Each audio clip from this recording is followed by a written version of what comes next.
জন্যই বলছি, যদি একটি আলোচনা হয় যে আলোচনাতে সবগুলো স্টেক হোল্ডার থাকবেন, তাহলে আপনারা এই রূপরেখা পাবেন। এবং আমরা আলোচনা করে এসেছি যে আগামী ডিসেম্বরের ভেতরে যতজন আহত আছেন, শহীদদের ব্যাপারে তো আমরা একটা স্পষ্ট অবস্থান, এবং আপনারা দেখতে পাচ্ছেন যে বিভিন্ন জায়গায় আমরা অনুদানের কার্যক্রমগুলো চলছে, কিন্তু আহতদের জিনিসটা হয়তো আমরা এখনো পর্যন্ত সঠিকভাবে আপনাদের পর্যাপ্ত আমরা আপনাদের সমর্থন এবং সহযোগিতা করতে পারিনি, আমরা দুঃখিত।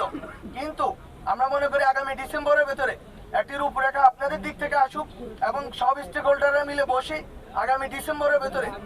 আমরা সব আহত, পুরো বাংলাদেশের সব প্রান্তিক এবং শহরে যেখানেই থাকেন না, যতজন আহত আছেন সবাইকে আমরা চিকিৎসা এবং চিকিৎসার সাথে সাথে পুনর্বাসনের ব্যবস্থা তারপরে স্পষ্টভাবে আমরা অবস্থান নিব। ডিসেম্বর পর্যন্ত আমাদের সময় দেন এবং কালকে এসে বসে আমাদের সাথে আপনারা একটি রূপরেখা তৈরি করার জন্য আমাদের সহযোগিতা করেন।